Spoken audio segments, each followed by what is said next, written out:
Hey church, and welcome to this week's small group.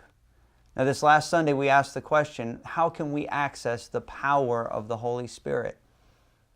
We came to the conclusion that the Spirit uses those who have their eyes open. And I challenged you to open your eyes to what the Holy Spirit is doing all around us. Today we are going to see a classic example of how we can sometimes get in the way of the Holy Spirit. Come to find out, sometimes the people who put up the biggest roadblocks and obstacles to the Holy Spirit are Christians. So what boundaries have you seen that separates Christians from one another? And what are some of the wrong attitudes and boundaries that keep Christians from reaching people for Jesus?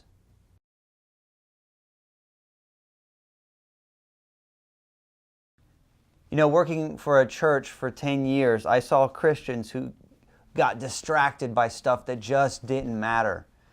Everything from the decorations on the wall to the music that we sang in church. But when it comes to reaching others for Jesus, we have to be careful not to tell them that sinners aren't allowed in our club. Sometimes Christians forget that we are sinners too. It's not our job to judge one person's sin as worse than another's. Our job is simply to introduce all kinds of people to Jesus Christ. You know, all races, all sexual orientations, and all political affiliations need Jesus. As part of the Fringe Friend Family series, I talked about the story that we're going to cover today in our small group. But today I want you to explore this story in your small groups and allow the story to speak into your life. Read Acts chapter 10, verses 1 through 8. Why was this story shocking for the Jewish Christians at that time? Why didn't the angel just tell Cornelius the gospel? Why did Cornelius need to go talk to Peter about it? And if God can do anything, why do you think God chooses to use Christians to spread the gospel?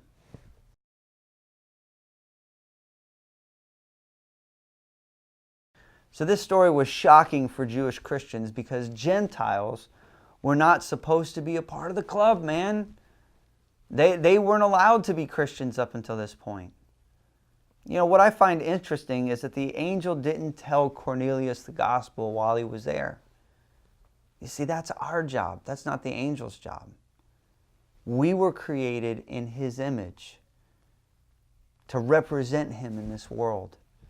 And just as God was working on Cornelius, he was also working on Peter and giving Peter the privilege of being the image of God that God created him to be. Here's what I've found. If you want to get deeper in your faith, share it with someone else. And God uses our sharing to grow us deeper in our faith with him. What are some of the ways that you see non-Christians in the world around you seeking a spiritual encounter? And how might you point them to Jesus in light of their misguided efforts to find a substitute for God?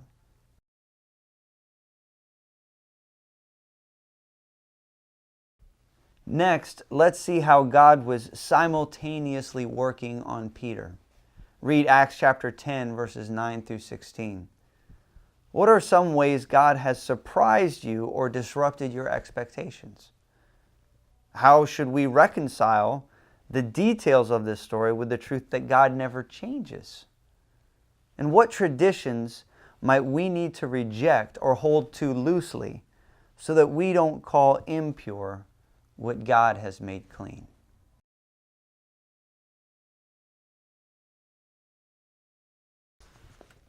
When it comes to disrupting expectations, I'll be honest with you, I never expected to be the pastor of a church plant.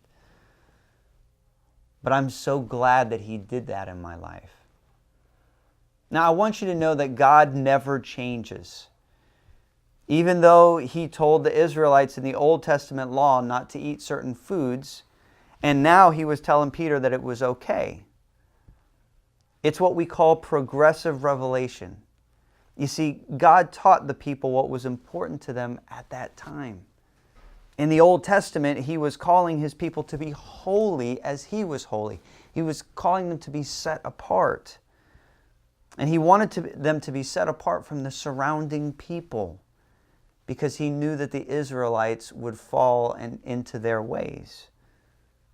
See, they didn't have the revelation of Jesus yet. They didn't have the indwelling of the Holy Spirit to protect them.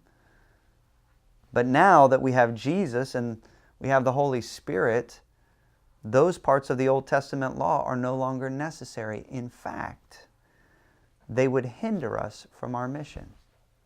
Read Acts chapter 10, verses 34 through 48. How have you been surprised by God's grace getting through to someone and calling them to faith in Jesus Christ? What groups of people might be prone to write off as too resistant to the gospel? And what are some specific ways this story should change our perspective?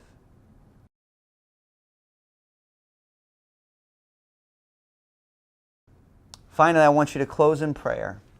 Ask God to break our hearts for the people who are far away from Him. I want to remind you, the Spirit uses those who have their eyes open. Make sure to invite somebody to small group this next week at church, and I'll see you on Sunday.